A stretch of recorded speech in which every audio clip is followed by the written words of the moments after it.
She was selling it. I wore this here. I wore this there. The men were swarming me. I remember her to this day. She knows how to sell because this was over $200 and it came home with me. But ask me how many times I've worn it. I'll wait.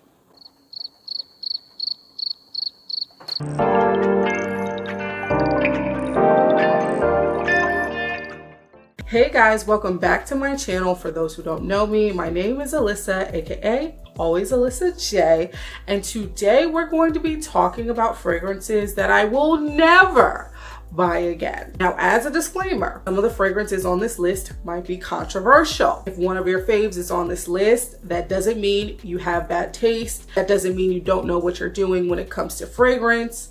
It just means that if I had to do it all over again, I wouldn't buy it. Let's just jump right into the list. Starting off strong at number 1, we have Carolina Herrera's Good Girl. I know a lot of people love this fragrance. For the record, I think this smells good. It's a beautifully seductive, very feminine, ambery floral fragrance. It has some tonka and some cocoa in there as well. You could wear this during the day. You could wear this in the evening. It's a really great fragrance, but for me, it's just not memorable. Whenever I even think about grabbing this fragrance to wear during the day, I say to myself, you got something better than that. And it's not that I don't feel good in this.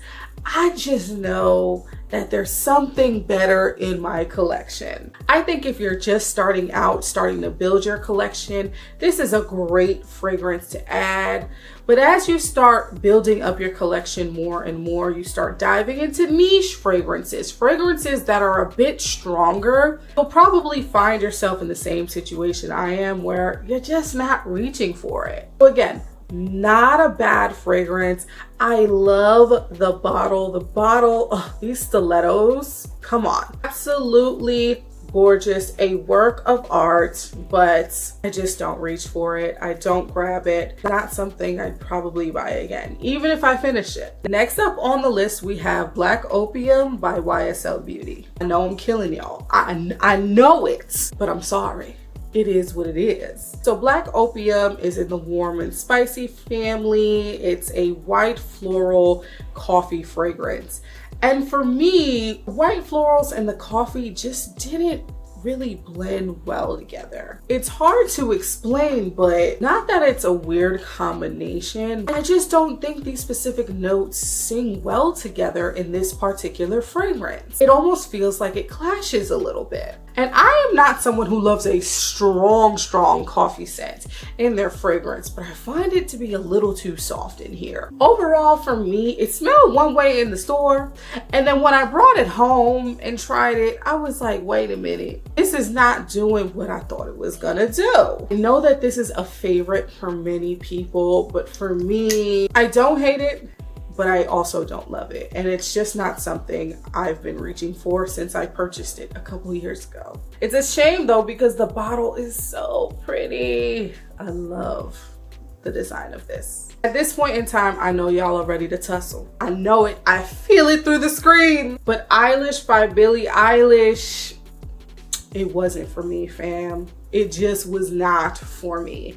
And I bought this when it first came out, so it wasn't quite available in stores. I think it's available in Ulta now, this and Eilish number 2, which I like better. So I wasn't able to get a tester. I just had to grab it and test it out for my audience. And I love vanilla fragrances. I own so many vanilla fragrances, but for me, the vanilla in here was just a bit too sickening sweet. I know that this is a fan favorite for the vanilla lovers, but it's just a little bit too sweet for my liking. I tried it, I think I want to say at least 2 times. Couldn't get past it. It was just, I just could not get past it. Again, it's a shame because this is a work of art, okay? A gorgeous piece of art, but I don't want to say I can't stand it, but I'm not a fan. I'm not a fan, guys. Next up, we have Versace Bright Crystal.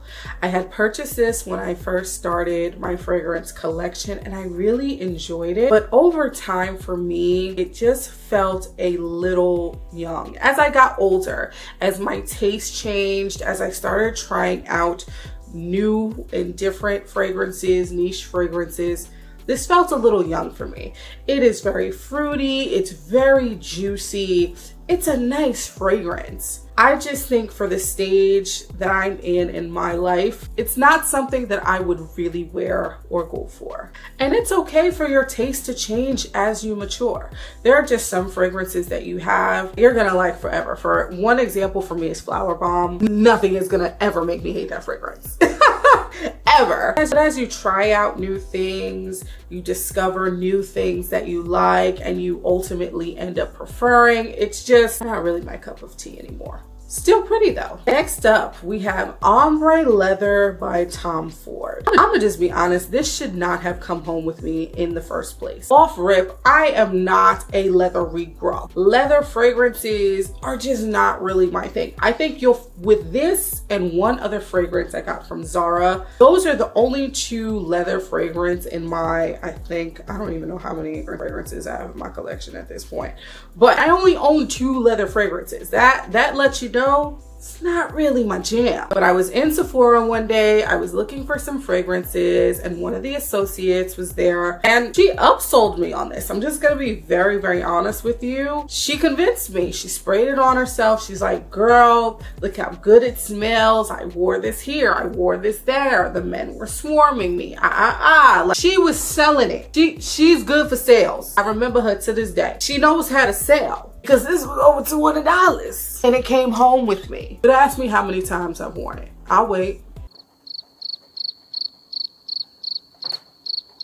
It is a nice leather fragrance. It's not level 10 strong in your face, but it's not soft either. It's a leather fragrance at the end of the day, but it has a softness about it that doesn't make it feel overtly masculine. But again, I haven't worn it a single time.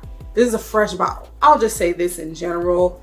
If someone has to really sell you on the item, it doesn't need to go home with you. I'm not saying that if you want a level of education on a product or want to ask more questions about a product, you shouldn't do that. But if somebody got to sit there for about 10 minutes, she took about, I kid you not, almost 10 minutes to get me to take this fragrance home. Might not be for you. And looking back, I wish she would have actually tried to sell me on a fragrance that I would have liked. Next up, we have Tuiles de Hermès Eau Pouvoir. I picked this up after seeing a recommendation from one of my fellow creators, and it is a beautiful fragrance. It's very much a warm spring fragrance. There's some pink peppercorn, some rose and patchouli. It's beautiful, guys. Really gorgeous. I just don't reach for it. There are certain fragrances I don't reach for unless it's the springtime. That's natural. There's certain fragrances we wear more during some seasons versus others, and there's some that we wear all year round. This is one that I would primarily wear during the spring, but even when the spring comes, not something I reach for. And I think part of the reason as to why that is because it's a spicy floral. Usually I like a little spice in my gourmand fragrances versus my floral fragrances. And if it is gonna be in a floral fragrance, there needs to be a little bit more balance. And I find that the pink peppercorn in here shows up more than the rose that's in this fragrance. And then in the dry down, it gets a little soapy, starts feeling a little mature. It just develops in a way I'm not really a fan of. And I think that's why I just kind of stopped picking it up. It's a shame because it seems all the perfumes I'd probably never buy again are so pretty.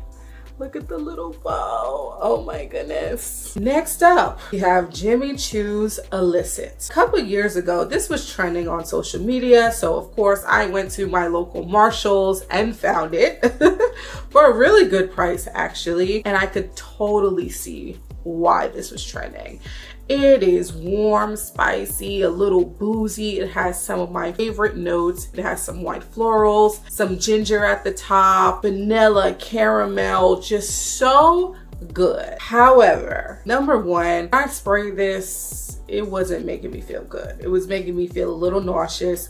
I was able to abate that in how and where I sprayed this perfume. I was able to kind of correct it, but there was a little bit of a, I don't want to say a funky note. I know what the note was. It's the honey in this. The honey in this kind of just throws everything off for me. Not that it makes it smell bad, but in the dry down, it's just, honey is just not a note that I'm a huge fan of in my fragrances, just because of the way that it often comes off in fragrances. When it comes to most fragrances that I find have honey, I describe it as eating something really good and then there's a little bit of a funny aftertaste. That's kind of what happened with Jimmy Choo's Illicit for me. So between having to spray this a certain way so that I don't feel nauseous and that honey, I don't really reach for this. I'm always a proponent of wearing what you love every single day.